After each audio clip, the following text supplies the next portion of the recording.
బాగా చాలా చక్కగా ప్రేమించేవాళ్ళు. ఎప్పుడొచ్చిన వారు వారము మమ్మల్ని ఎంతగానో గౌరవించి ప్రేమించేవారు. కాబట్టి ఎంత ప్రేమతో వచ్చేవాళ్ళు. వాళ్ళు పోయిన తర్వాత అనుకున్నాం మరి ఎవరు వస్తారు అని, ఎలాంటి వాళ్ళు వస్తారు ప్రభా అని అనుకున్నాం. అందులోనే మరి మీరు వచ్చారు, వీరే బ్రదరు మరి రాజుల బ్రదర్ వాళ్ళు వచ్చారు. వచ్చిన తర్వాత వారి యొక్క ఆప్యాయత అనురాగం నాకు చాలా బాగా అనిపించింది. అయ్యగారు మీరు ఖచ్చితంగా రావాలి ఆదివారం అని అనడమే కాకుండా ఆదివారం ఖచ్చితంగా మీరు భోజనం చేసి వెళ్ళాలి. మేము ఈ విధంగా మా ఊర్లో ఉన్నప్పుడు ప్రార్థన పెడతాము, ఈ విధంగా చేస్తున్నాం. మా నాయన మారాడు, మా అమ్మ మారింది, ఈ విధంగా ఉందంటే చాలా సంతోషమే. దేవునికి స్తోత్రం చెల్లించిన ఫస్ట్ వారం వచ్చి అక్కడ పెట్టినాము.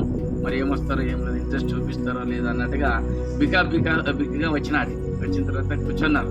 దేవానికి స్తోత్రం అనుకున్నారు.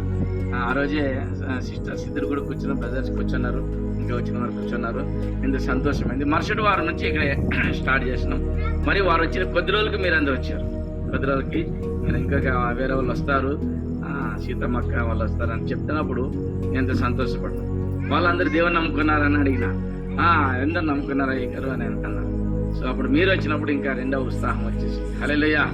సో మనందరూ కలవడంతో దేవుని యొక్క సన్నిధిని మనం అనుభవించాం. ఇక్కడ దేవుని కార్యాలు మనం చూశారు. అంతేకాకుండా మీరు కూడా దేవుని దగ్గరికి వచ్చి కూర్చోవడంతో మీరు కూడా ఎంతో మేలు పొందని నేను అనుకుంటున్నాను. ఎందుకంటే ఇది ఒక్కరికే కాదు, అందరికీ ఆశీర్వాదకరంగా ఉంటుంది. దేవుని సన్నిధిని మనం ఎప్పుడైతే దూరంగా ఉంటామో సాతాను క్రియలు చాలా ఎక్కువగా పనిచేస్తాయి.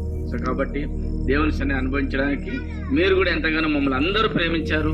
అందరూ మీ కుటుంబాల్లో ప్రార్థనలు పెట్టించారు, మీ కుటుంబాల్లో భోజనాలు పెట్టించారు, మమ్మల్ని ఎంతగానో ప్రేమించారు, గౌరవించారు, సంఘానికి వచ్చారు, సంఘంలో అన్ని విధాలుగా పాల్గొంటూ వచ్చారు.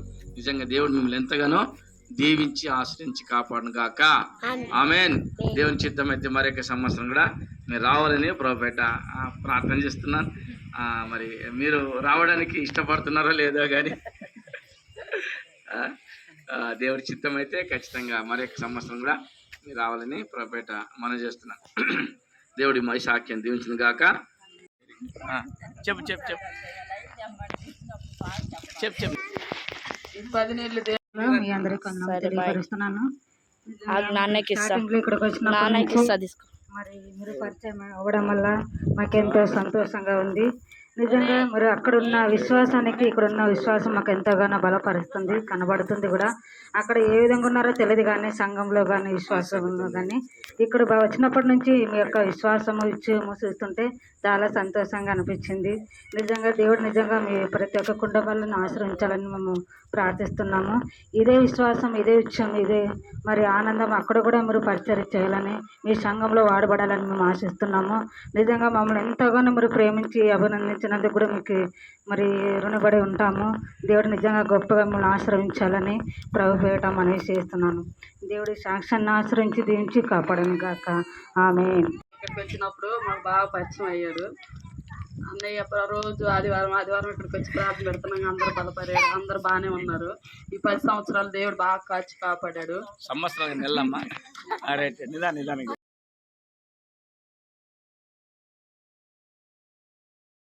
అమ్మగారికి నా వందనాలు. నేను చెప్పబోయేది ఏం సాక్ష్యం అంటే, నేను ఫస్ట్లో ఇక్కడికి వచ్చినప్పుడు ఇక్కడ ప్రార్థన లేదు అనుకున్నా. సౌమ్య వాళ్ళని అడిగిన, సౌమ్య ఇక్కడ ప్రార్థన పెడతారా చర్చి ఉందా అంటే, ఉంది వదిన, మేము వెళ్తాము వారం అని అన్నారు. సరేలే నేను కూడా వస్తాను అని ఇంకా పోయినా. ఇక్కడ ఆరాధన వారం అనుకున్నా. నేను బల్ల ఆరాధన వారం ఇస్తారేమో అనుకున్నా. కాదు వదిన, నెలకు ఒకసారి ఇచ్చేది అని అంటే, దేవుడికి స్తోత్రాలు యేసయ్యా, నీ పెట్టిని నువ్వు ఎలా అయితే తీసుకున్నావో అలాగనే ఇక్కడ కూడా బయలుపరిచినవని నేను దేవుడి మనసులో అనుకున్నాను. దేవుడు అది కూడా నాకు అనుకూలంగా చేసిండు. ఇక్కడికి వచ్చినాక నా బిడ్డకి ప్రతి ఒక్క సంవత్సరం ఎక్కడో ఏదో ఒకటి ప్రమాదం జరుగుతూనే ఉండేది. కానీ నా బిడ్డ విషయంలో దేవుడు గొప్ప కార్యం చేసిండు. అయ్యగారికి చెప్పేదాన్ని, అయ్యగారు ప్రతి ఒక్క విషయంలో బిడ్డకి ఇలా ఆపద అయిపోతుంది ప్రభు అని నేను ప్రార్థన చేసుకుని అయ్యగారికి కూడా చెప్పేదాన్ని. అయ్యగారు ప్రార్థన, నా ప్రార్థన, సంఘం ప్రార్థన నా బిడ్డకి బలంగా ఉన్నది. ఇక్కడికి వచ్చి నాకు ఏ ఆపద లేదు. గొడవలు లేవు మేము సురక్షితంగా ఉన్నాము. అయ్యగారు ప్రార్థన మాకు ఇంకా బలంగా నాటకపోయింది. దేవుడికి స్తోత్రాలు. మీ అందరికి వందనాలు. నా చిన్ని సాక్ష్యం దేవుడు దీవించును గాక.